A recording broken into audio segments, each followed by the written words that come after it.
Hi, today I'm talking with Lorrie Morgan Ferrero, one of the top copywriters in the world today. And Lorrie, how are you doing today? I'm doing great, Ralph. I'm so happy to be on your program. Well, I'm so thankful that you were willing to just answer some of the questions about heroism, because I've been out in the internet circuit for quite a while, and it has to be a real pleasure to talk with a woman who's achieved the level of success in copywriting that you've had in a pretty much male-dominated industry. So yeah, it is. I just really want to thank you for being on the interview. And one of the first questions I wanted to ask you is, what is your definition of heroism? My definition of heroism is really somebody who chooses to be positive over negative, because you have that choice every minute of the day. And when you're in a bad situation, if you can look on the bright side, and I know that sounds kind of corny, but it's those little things are what makes up your life, and those are the things that make up your character. And if you are a person who tends to find the positive, because it's all perspective, then I think that usually translates into a hero. Yeah, I agree with that. Did you ever create a secret hero in your mind that helped you deal with life's difficulties? I know you've had some difficulties in your lifetime, as everyone has. Yeah. You know, I'm going to reveal some stuff to you, actually, that I have never talked about publicly. But we were talking earlier that I wanted to become an actress.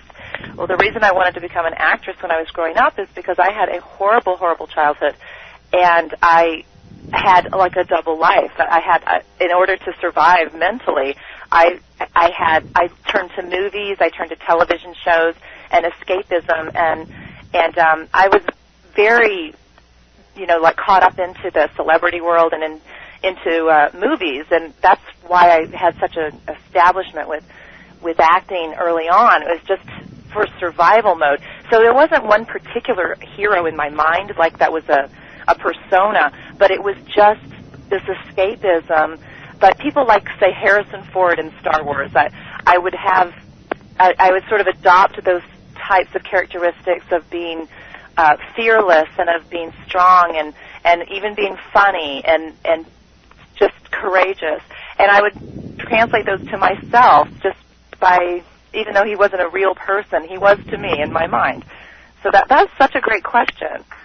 Well, when you were at the lowest point in your life, was it when you were a child? How did you change your life path to win a victory over those obstacles? Because it seems you had quite a few at that time. I had a lot of obstacles, and I used to not want to talk about it, but, since you're doing this for kids, I have to tell you that it's really important that kids I was sexually abused. So nobody back then talked about it. And I thought I was the only person in the world. So nowadays, you can look around and you can get help. And what I did was I just sucked it up, and I just told myself I will get out of this house and I'll survive and I'll be successful. It was just a lot of inner dialogue. It was, looking back now, I realize a lot of it was God. There's no way I could have survived the situation I was in without a higher power. I wasn't particularly religious, although I did pray a lot. But when I look back, I can tell that it was something much bigger than me that pulled me through. And so I just want to say, for kids who are going through rough times in their homes, it will get better. Just pray and talk to somebody. Find a mentor like this program that you're doing.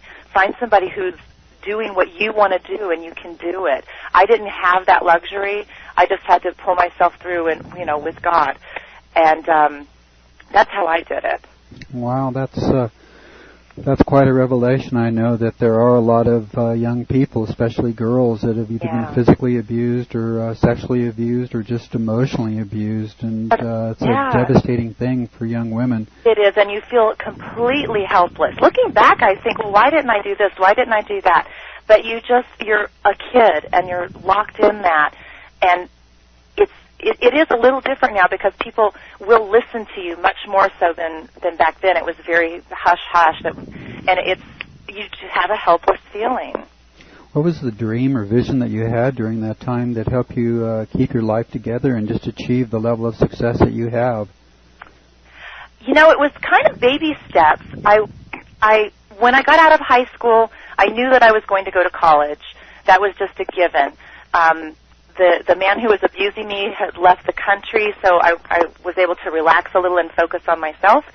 And after I got out of college and I studied journalism, I told my father, who still lived here, I still want to be an actress. That's what I really, really want. So I drove myself out to California to pursue it and realized that I didn't really like that lifestyle so much. But it was just one step at a time. I didn't have a big overarching picture. I wish I could say I did, but now when I look back, I think, wow, everything I did fits. It all makes sense. It's come full circle, because now I'm doing copywriting, which is related to my journalism. It's related to the writing I've always loved to do. And acting, believe it or not, is also a piece of copywriting that helped me, because it helps you become very empathetic. You understand psychology. I was listening to your interview with Joe Vitale, and he emphasized how, as a copywriter, you really have to be able to feel. And that was so well said, and that's very, very true. So all of the things that I've done have heightened my ability to feel and to connect with human beings, and that, I believe, is why my copy is very successful now. Well, it's funny, I created the In Search of Heroes program when I was a writer and photographer for the Coronado Eagle newspaper, just because I was so disgusted with the lifestyles of the rich and the famous, the movie stars, the sports stars. I guess It was pretty much a real eye-opener for you when you're in Hollywood trying to become successful. Did you find many heroes there? Yeah, no, not so much. I mean, of course, there were a few. There are some good people here, but people can get sucked into the trappings often. I had a lot of issues with, trying to get work as an actress, and there was, there's a drug scene. There's a little of everything here. I guess it just matters what your perspective is. Who I found as a hero now, and I did find him in Los Angeles, to be honest, is my husband, John. He's my best friend, and he understands me, and he's been through a lot too. And he's even when we have like a really horrible fight, and I'll just want to get pouty and make him suffer and just do the things that we women like to do, he'll just say, "Honey, I love you so much," and it's just knowing that I have someone there who believes in me and who cares about me no matter what. He's definitely my hero. Definitely. I hope everybody has a relationship like that. Yeah, well, that is the ideal of a husband and wife loving each other. And the original purpose of the program was for kids to realize it really is the moms and the dads, the aunts and the uncles and the coaches and the people in the local community are real heroes, because they're the ones that take the time to help out the kids rather than feeding off the kids. They're actually giving to the kids. That's so true. And like teachers who are grossly underpaid, and parents who don't really get paid either. Those are definitely the most important roles. And unfortunately, a lot of kids don't have great teachers or great parents that are there. So that's another great reason why I'm so happy you've created this program, because there's no reason in the world why every child or every teenager or every young adult shouldn't be able to find somebody who'll take some time with them and show them that their life can be all that they want it to be. I work with my own kids. Of course, they don't want to listen to me, but they're 14 and 15, and I'll throw in things to them, like, without sounding like their mother who thinks that they're perfect, but just giving them ideas about what it is that you can do. And you don't have to have a regular 9-to-5 job. Yes, you need to go to college just because it's a good launching pad, but you can do whatever it is that you want. You don't have to have a cap on your income. I'm proof of that. It's out there, and there's no reason why kids shouldn't be hooked up with people who care like that and who can show them the way. Don't you think so? Oh, I agree. One of the things I wanted to ask you is how important you think it is to have a positive view of the setbacks and misfortunes and mistakes that you've made in the past, since just what you've gone through. It's just so hard a lot of times just to not let the negativism just overcome you. It is. It really is. And it comes back to making a choice about being positive or negative, because we do have that choice every second of the day. And I don't always make the right one, but I know that if you don't hang on to negativity, you can move forward. And honestly, it's hokey, but praying. I'm very codependent on God, and it's amazing when you get clear intention and clear focus, and you ask for what you want. You may not get it in the way you want it, but it's amazing. God is real, and He's definitely very key in my life. Well, I know being a mom and being a wife too, that I found it with my wife also, is that it seems that there's a lot of doubts and fears that seem to just assault you on a daily basis. Do you feel that prayer is one of the most powerful ways of dealing with those? Yeah, I really do. Prayer, and also you can listen to motivational tapes or to hypnotic tapes. I listen to every night I listen to one about manifesting what it is that I want, because where you put your brain is where you're going to get results. You can take two people who are born the same and who have the same experiences. I'll tell you an example is my sister and I. I love my sister to death. We both had the exact same horrible childhood, the same terrible things. We're both mothers, but my sister can't seem to get her life going the way she wants it to. She's in a rut. Now, soon she's going to come out here, and I'm going to help her. She's a great writer too, and you'll be seeing her name up here too, because she's very talented. But it's what you do with your life, with your attitude. It's so contingent on your attitude. You know, I agree with that, and it's funny in a world today where everybody wants instant gratification. Do you feel that it's important that a person has to go through just the pain and suffering and discomfort of pursuing their dream? Well, there's going to be pain and discomfort. There definitely is. Like when I decided I was going to stay home with my kids, let me bridge you over from my acting, hated acting, got married, had kids, got divorced, and had to go to work. And when I had to go to work, I had to leave my kids, which was the worst thing in the world. All I ever wanted to do after my childhood was to be an amazing mother. That's all I wanted to do. And when I had to leave my little babies, who were 4 and 6, in daycare, it killed me. And all I wanted to do after that was to get home, was to figure out how to work from home.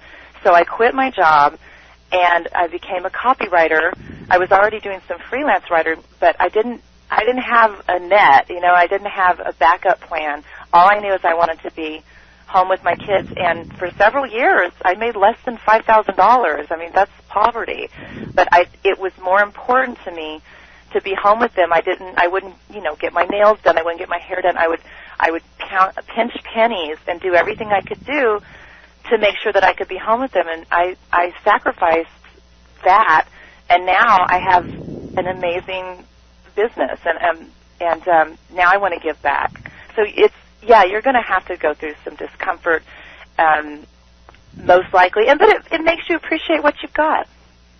I agree with that. I know how important willpower is, and it's crucial to attain a certain level of willpower to accomplish your dreams. Was there anybody other than your husband that helped give you the willpower to achieve your level of success?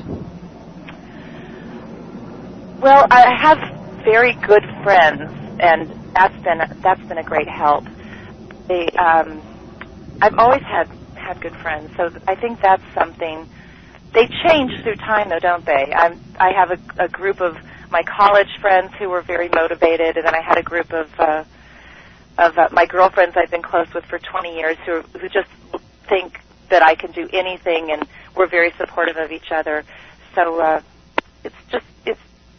I can't tell you anyone specifically, but just I have been surrounded by friends who are supportive. It's really amazing how boys are so much different than girls, where girls have lifelong relationships. Yeah, we do. Where guys are just short-term, to say the least. Well, sometimes it may not be the best thing to have lifelong relationships, because I believe that people are in your life for a reason in general, and that once that reason is served, you may not be as close. And I think that happens. There are cycles even with women that we're not as close at different points of our life. Like right now I'm on the entrepreneurial track, and I do have a group of my very close friends who don't quite understand why I work so hard and what the heck do I do in my house all day. So I think it's a ever-evolving dance. It's always shifting. How do you maintain your sense of humor in the face of difficult problems that everybody faces on a daily basis? Oh, Ralph, I love laughing. That's like my favorite thing to do. So I don't know how exactly I do that. I think you have a sense of humor or you don't. But I seek it out. I look for things that entertain me. I like to be entertained. I know that at the conference you're always laughing and stuff, and it was a real thrill just to talk with you and be around you because you saw so much humor in all the different things that were going on around us. Well, thank you. It's, again, back to perspective. I mean, it's funny to sit back and watch people, and even as a copywriter, it's actually a good thing to be able to study people and watch their reactions. And a lot of times people entertain me without really meaning to entertain me. My youngest son, Chase, and I have these very intellectual, like humorific bantering back and forth. He keeps me young. They both keep me young. They just kind of they're still innocent, but they think they know everything. So some of the stuff that comes out of their mouths just cracks me up, and I crack them up too. Who do you feel are the real heroes in our society today? Oh, that's so easy. It's just like we were saying. It's parents and it's teachers who take extra time to make learning more fun, because kids, you can't drone information into anybody. They get, whether it's good for them or not, it's boring and it's not going to soak in. So there's one of my son's teachers actually is very entertaining and very bright too. I think there's a correlation there between being bright and being able to find the humor in things. I don't know, I just thought of that. Maybe that's not true, but... No, I think that is true. Why are heroes so important in the lives of young people, do you think? Oh, gosh, because there's so much tragedy out there. It's so easy. I am terrified for my kids of what the world is around us, and we have to find little pockets of safety and people that you can go to that you can tell if you had, a horrible thing happen to you or not. I got to tell you, this story is disturbing me. It may not be the venue to mention this or not, but there was back east, some boys held down this other child and tattooed his forehead like with some obscenity, and it just turns my stomach. You need to have people around that you can talk to, or that you could head something off. How could something like that ever get to such a point without there being adults or some maturity around? It baffles me, and it frightens me for my kids that there are people out there who are like loose cannons, and it's just that they need love. That sounds very Pollyanna-ish, but that's really what it comes down to. Very, very basics. Nobody would do such a horrific act if they felt confident and loved and valued. And that's what heroes need to do for other people, is help them feel valued. You feel that it's also important, especially for boys, to have some form of discipline, to be able to stand up and tell the boys that, look, you're still boys, that you're not adults. I think a lot of parents actually want kids to be their best friends and are afraid to basically exert their role and their control as parents to help direct the kids in the right direction. Do you think that's true? I think that's such a great point, Ralph, and I actually fought my husband on that tooth and nail, because I was my kid's best friend. I told you, I just wanted to be the best mom in the world. And so to me that meant they were happy all the time. Well, they can't be happy all the time, because our job is to teach them things. And teaching them things means putting boundaries. And that was where John, as the male energy, as well he should have, came in and said, these are the rules and you're going to follow them and blah, blah, blah. And I thought it was, at the time I hated it, but when I look at it now, my kids clean up their room. They're responsible kids, and they'll be responsible adults. I think it's very critical, and I think it's a crisis situation that other parents are not making any boundaries around their own kids. I was just reading a book on why, what's the name of it? I got it right here, Why Gender Matters, and the doctor that had written the book, Leonard Sachs, he's an MD and a PhD, and he said that one of the most important things that parents can do to help their kids be successful in life is to have dinner with them every night. Do you think that's true? Yeah, I do think that's true. It's funny because when my kids were in preschool, that was what they taught as well, that you should be having dinner with your kids every night, and that's a special time for you all to sit around and bond. And I do believe it's true. I have to be honest, we don't do it every night like we used to, but I think that's having some stability. If you can't do it every night, just do it a few nights a week, or have some stability. Like I drive my kids to school in the morning, and that's when we have our best conversations, because they'll really open up. There's nothing else to do, and I think the dinner table is the same way.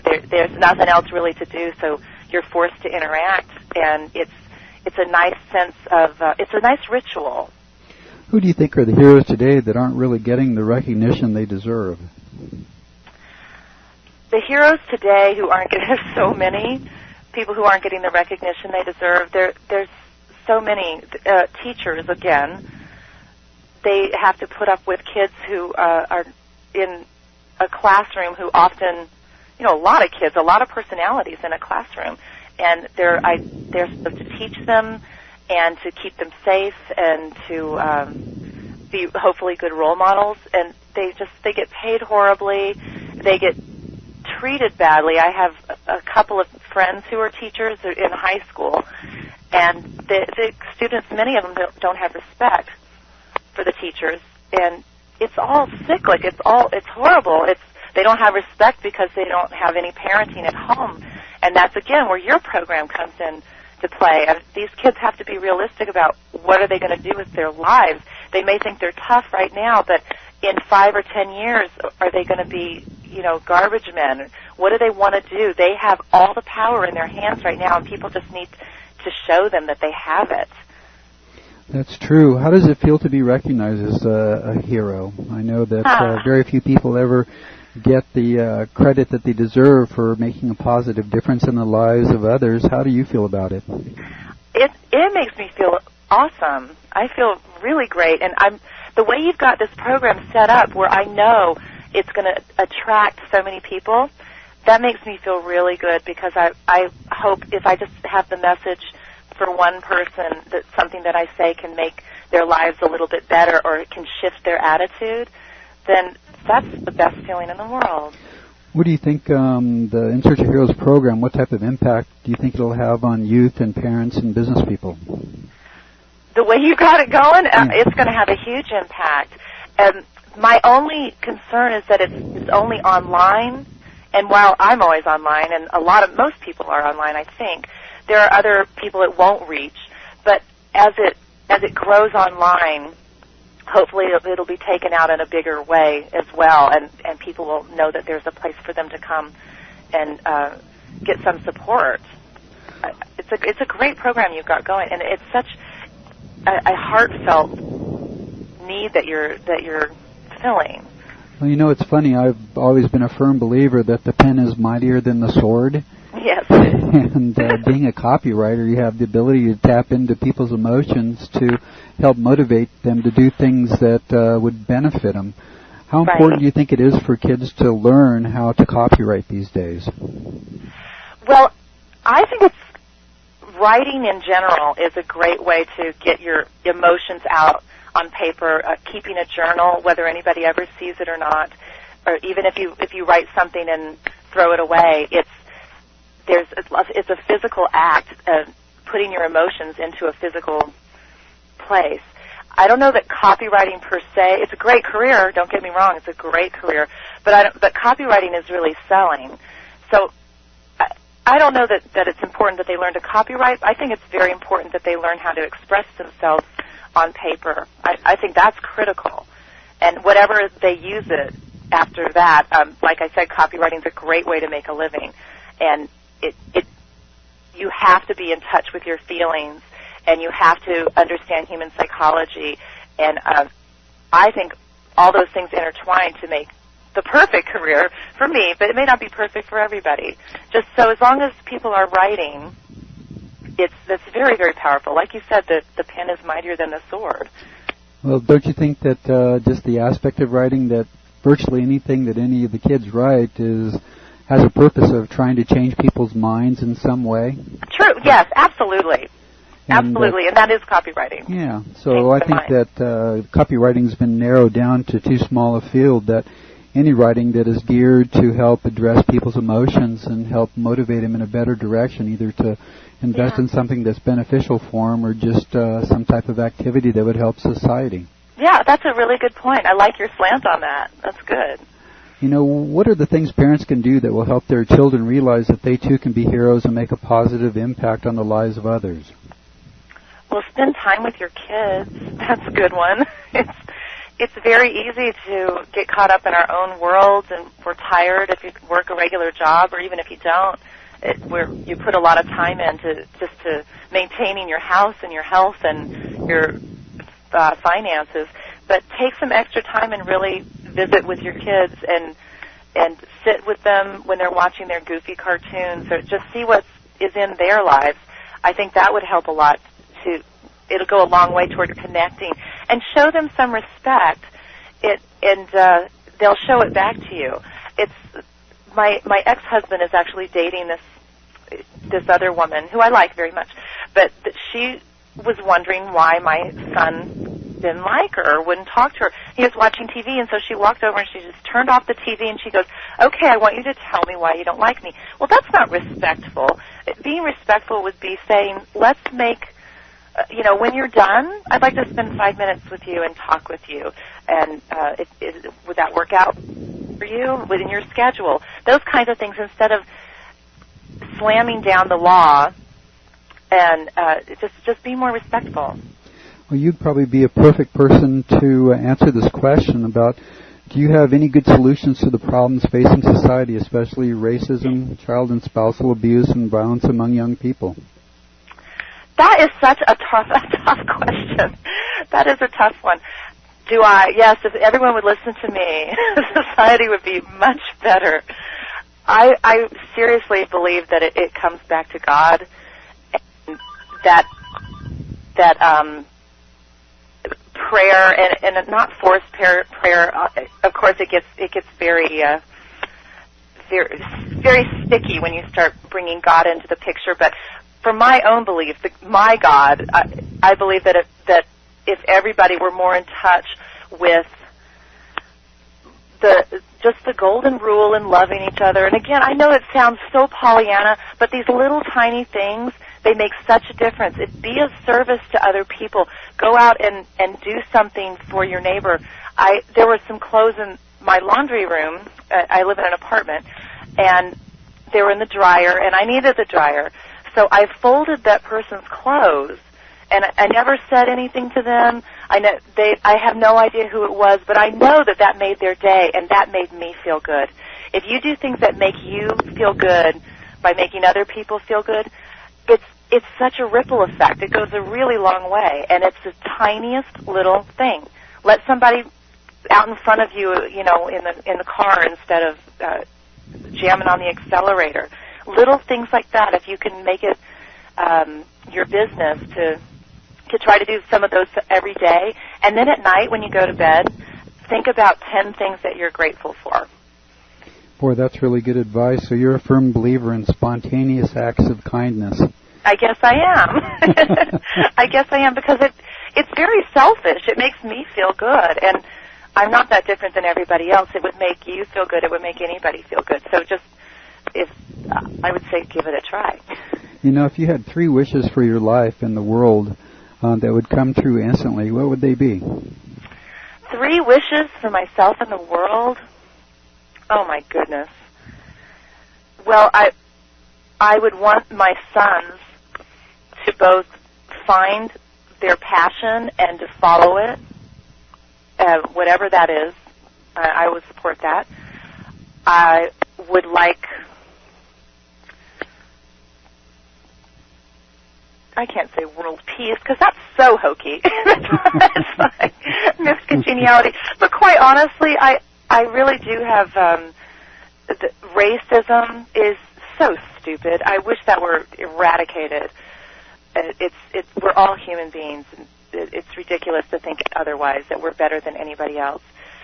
And the last one would be,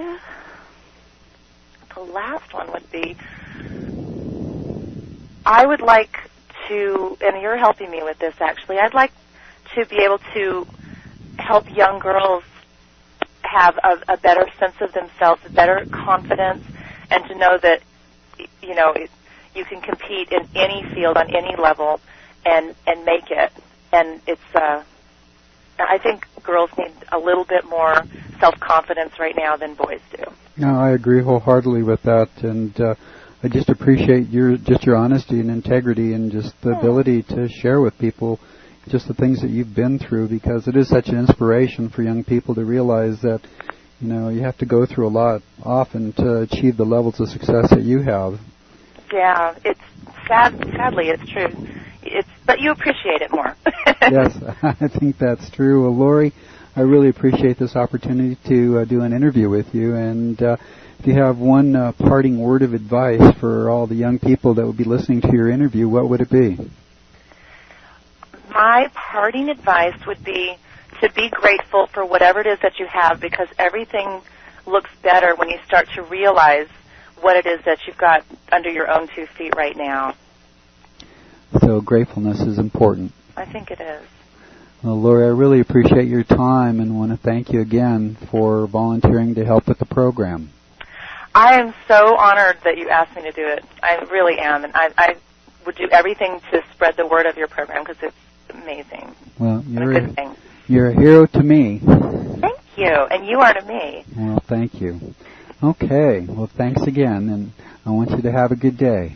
Thanks, Ralph. You too. I'll talk to you later. Okay, bye.